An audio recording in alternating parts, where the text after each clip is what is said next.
Emergência, Rebelião e Queda. Acompanha a mesa o professor André Singer, que é professor do Departamento de Ciência Política da USP, o professor Armando Boito, do Departamento de Ciência Política da Unicamp, o professor Paulo Arantes, do Departamento de Filosofia da USP, e o professor Hugo Sauer, do Instituto de Energia e Ambiente da USP. O tempo de fala é de 20 a 25 minutos, como referência, e depois das falas a gente abre para o plenário fazer perguntas ou intervenções.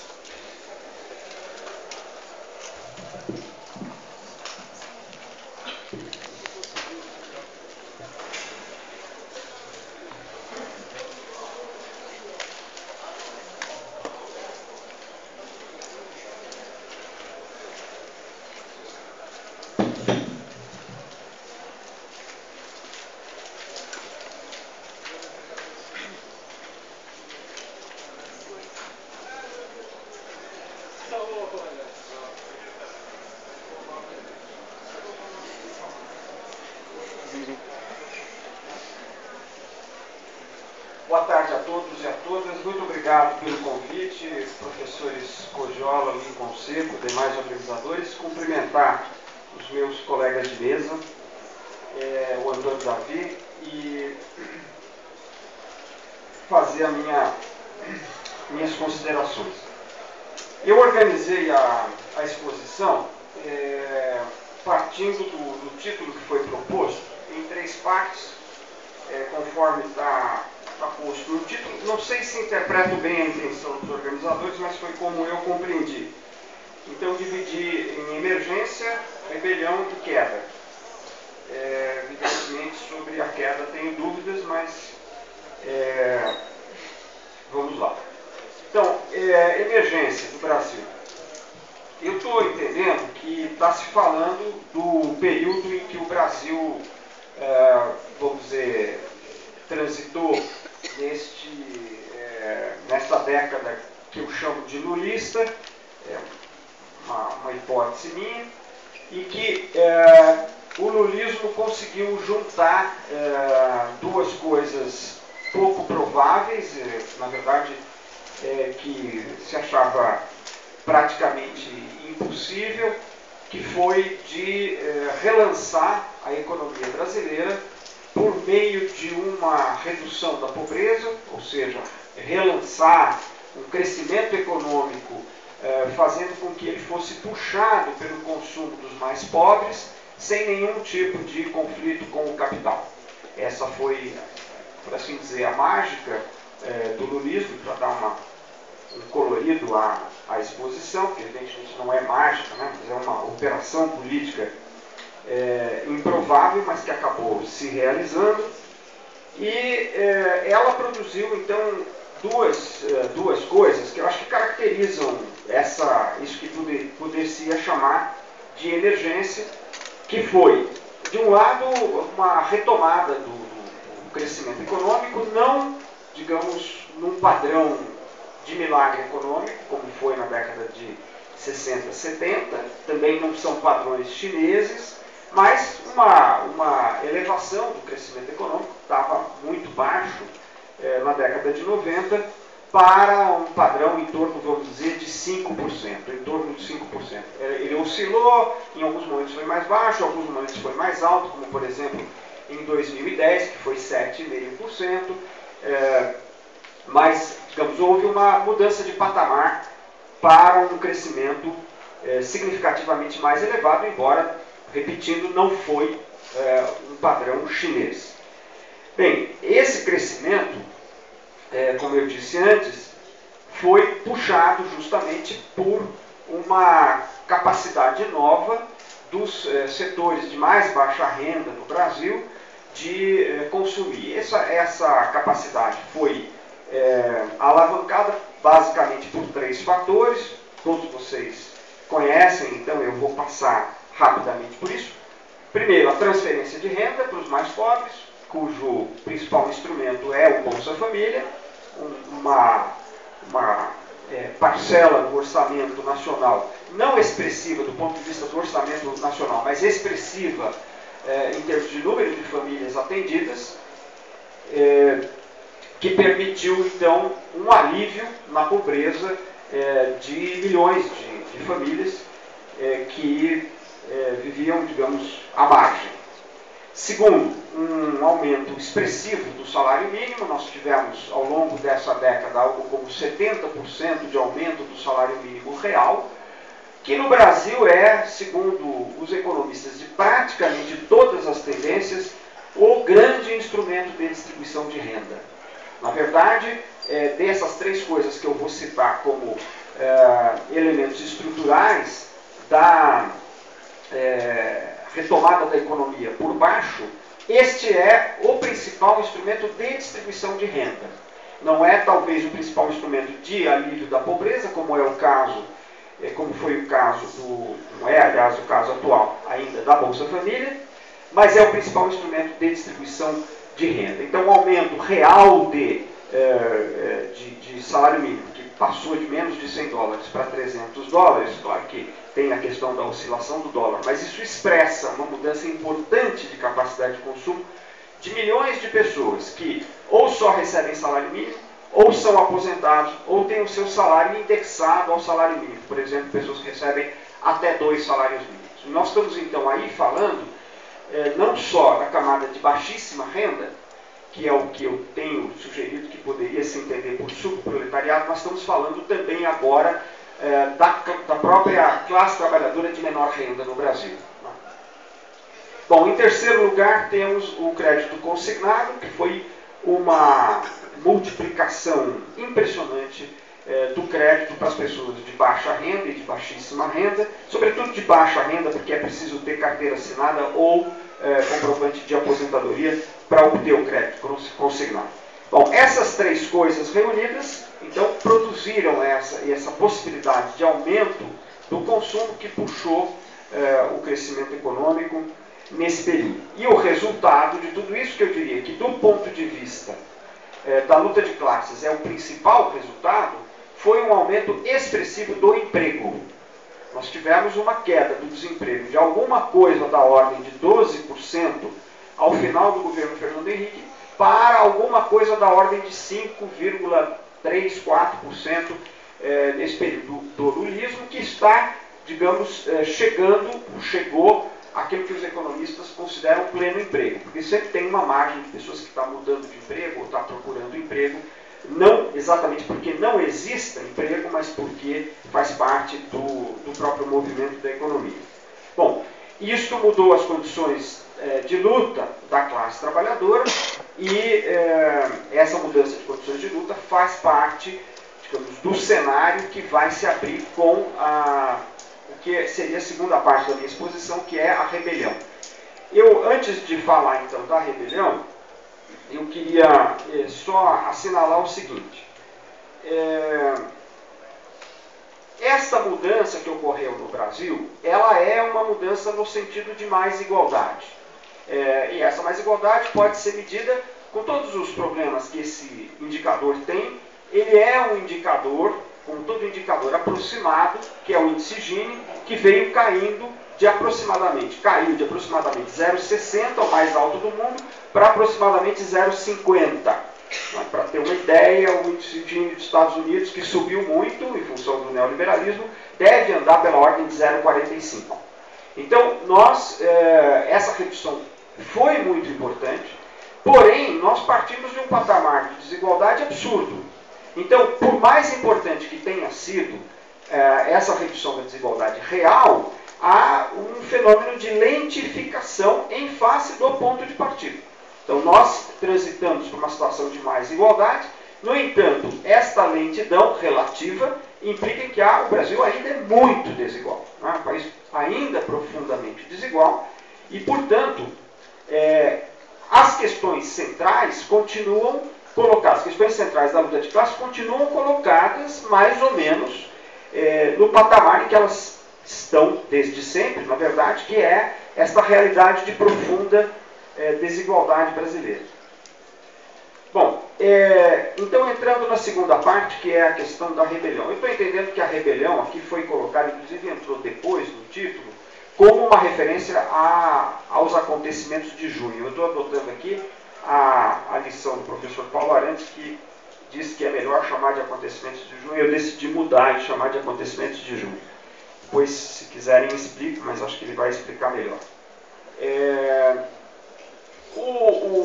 Os acontecimentos de junho, a meu ver, têm um pano de fundo diretamente relacionado com essa emergência, essa década lulista, que é o seguinte: nas grandes cidades, o lulismo, que é, a meu ver, um reformismo fraco, ele é menos eficaz. Por uma razão simples, ou talvez duas razões simples. A primeira é a seguinte: custa muito mais caro mudar as condições de vida nas grandes cidades do que no interior do Nordeste, por exemplo. Com pouco dinheiro no interior do Nordeste, você faz grandes mudanças. Nas grandes cidades, vamos pegar, para não pegar diretamente São Paulo, que é uma realidade tão próxima que a gente pode se confundir, vamos pegar o Rio de Janeiro. As comunidades, as favelas do Rio de Janeiro, são uma realidade que vem se consolidando há décadas. Então, para você mexer nisso, você precisa de grandes investimentos sociais. Não basta um pouco de Bolsa Família. Inclusive, o Bolsa Família, numa cidade como São Paulo, eu não conheço os dados do Rio de Janeiro, mas não devem ser muito diferentes, não é muito expressivo, porque não tem tanta gente de baixíssima renda numa cidade como São Paulo. Os problemas são de outra natureza, são de outro tipo. E estes problemas, volto a dizer, custam muito dinheiro. Então era preciso, para realmente enfrentar esses problemas, seria necessário fazer mudanças políticas mais profundas. Vou dar um exemplo.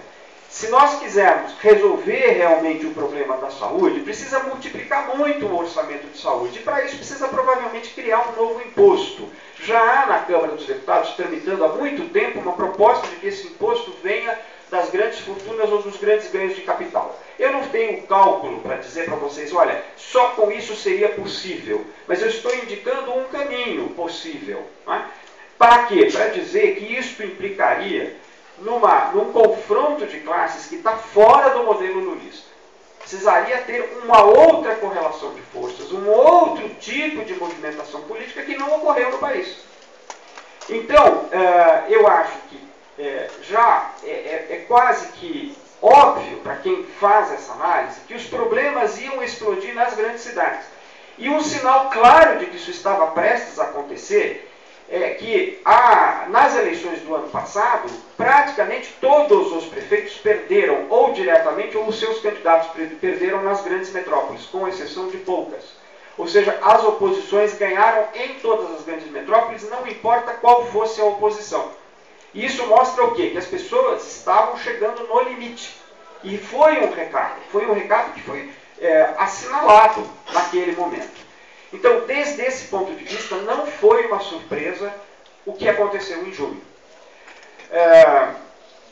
Evidentemente, foi uma grande surpresa que tem acontecido justamente em junho.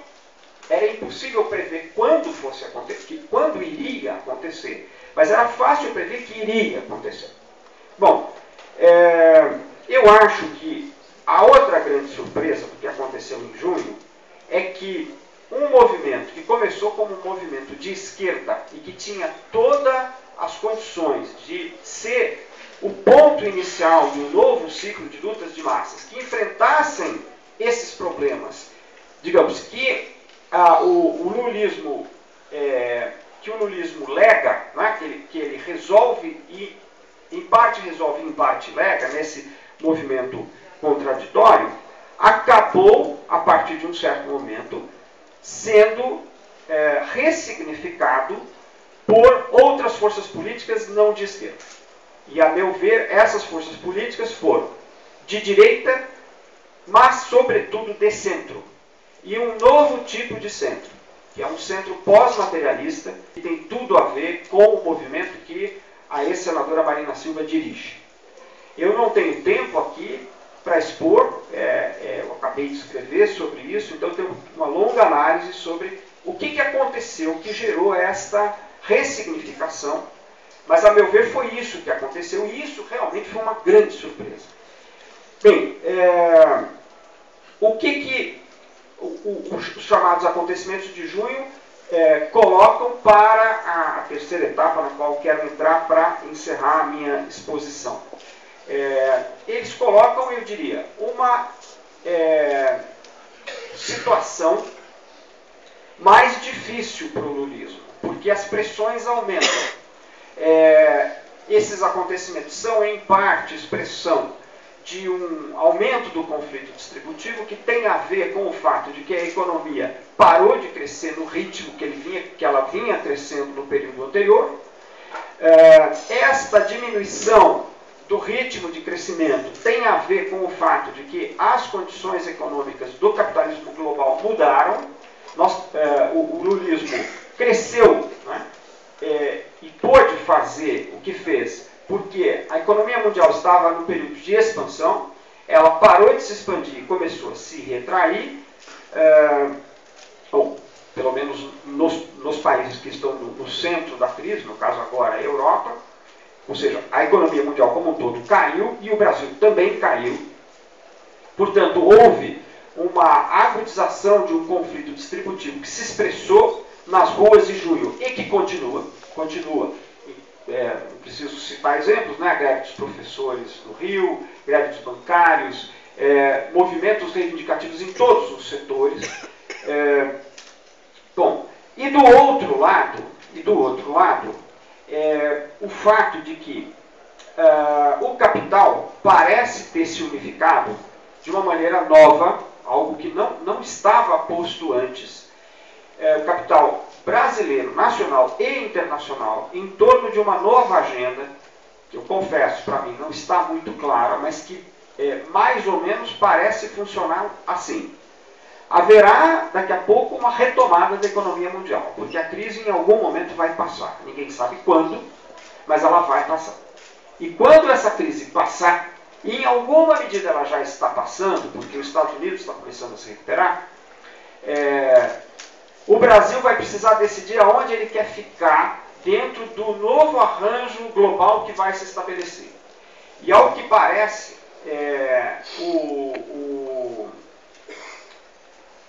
o Brasil, ou melhor, o capital está entendendo que o Brasil, para se ajustar às novas condições, terá que fazer uma série de reformas neoliberais, outra vez.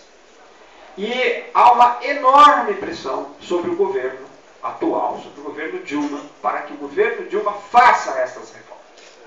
O governo Dilma, a meu ver, fez um movimento ousado no seu primeiro biênio, 2011-2012, tentando criar as condições para um arranque desenvolvimentista da economia brasileira. Ou seja, uma partida com aceleração real do crescimento, com infraestrutura e, sobretudo, com reindustrialização do Brasil. Esse movimento não é, a meu ver, nada trivial, não é algo que a gente deva considerar como algo menor. Foi o primeiro momento em muito tempo em que o núcleo do capital, que hoje é o seu setor financeiro, foi enfrentado por meio de uma baixa forte de juros que ele não queria fazer, e depois por meio de uma pressão para que ele reduzisse, que os bancos privados reduzissem o spread. Houve uma série de medidas no sentido de controle cambial, não chegou a haver um controle total do câmbio, mas houve uma série de restrições ao capital especulativo. E, finalmente, tudo isso coroado por uma medida bastante corajosa, que foi mexer com as regras da poupança, que é, como todos sabem, o principal instrumento popular. Tudo isso para ver se este projeto de arranque desenvolvimentista dava certo. Não deu certo. Não deu certo. A economia não cresceu, e tudo indica que ela não cresceu, ou pelo menos há um certo consenso entre os economistas que não cresceu porque não houve investimento. Então, do meu ponto de vista, isso aqui é uma hipótese de trabalho, não posso comprovar, tem uma pesquisa proposta sobre isso. Ocorreu porque, certamente o Armando vai ter outra opinião sobre isso, porque o capital não quis investir. Não quis investir porque, apesar de tudo isso ter sido feito para facilitar a vida do capital industrial, porque considera que o governo, este governo, foi e é intervencionista demais. Tem Estado demais, tem mercado de menos, e, portanto, isso não seria aceitável. E, a meu ver, não seria aceitável, volto a dizer, são hipóteses, por razões políticas e ideológicas. Então, isso é muito importante para nós, porque para tentar entender quais são as possibilidades reais que existem para a superação desta nova situação que se dá a partir do que os organizadores desta mesa chamaram de rebelião. Bom, eu acho que esta nova situação que se coloca para o lulismo vai se refletir nas eleições do ano que vem. Devem ser eleições difíceis, apertadas. Eu não acho, de modo algum, que o governo tenha perdido as eleições. Eu acho possível, bastante possível, que ele ganhe as eleições.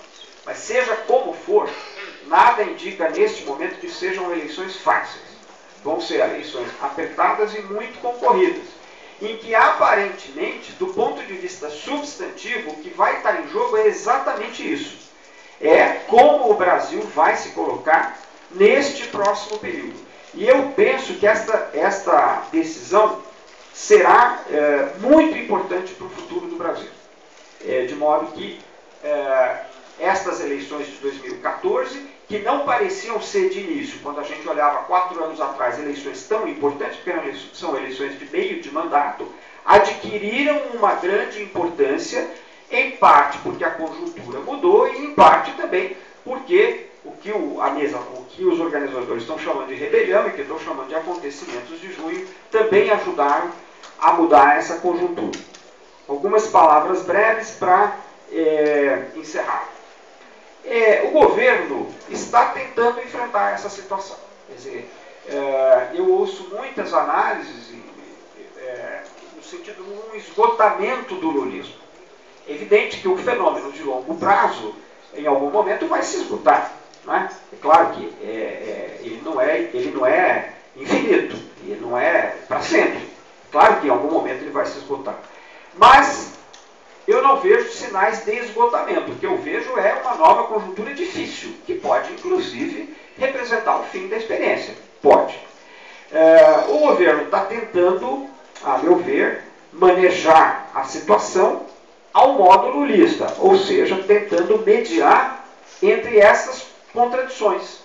Tentando, por exemplo, fazer concessões ao capital, que são essas tais, para repetir a palavra, concessões, que ao meu modo de ver são, na verdade, privatizações, o que é uma mudança importante na política do governo em relação ao seu primeiro biênio. Então, está fazendo concessões. Ao mesmo tempo, né, até aqui, não fez e não aponta nenhuma concessão numa direção que é muito importante para o capital, que é a seguinte: se não rebaixar o custo da mão de obra, o Brasil não fica competitivo nesse novo arranjo e, portanto, não dá para continuar. Digamos, há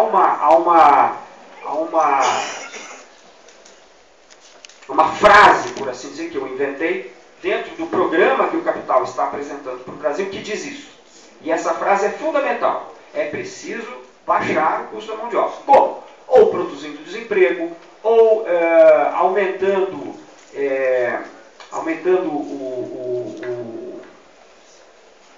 os recolhimentos, por exemplo, para a Previdência, ou diminuindo os benefícios previdenciários, aumentando a precarização por meio da terceirização. Há muitas maneiras de fazer e há muitas combinações possíveis para fazer isso. Todas elas apontam na mesma direção, que, a meu ver, é decisiva. O governo até aqui, não fez nenhuma concessão importante nessa área, nem aparentemente aponta que vá fazer. Então, nós temos esta maneira, digamos assim, lulista, de tentar mediar estes conflitos e levar a situação, levar este modelo adiante. Será possível? Não sei. Né? A única coisa que eu posso dizer é que, na conjuntura atual, se tornou mais difícil do que era nitidamente até 2010, e mais nitidamente do que era até junho deste ano. Muito obrigado.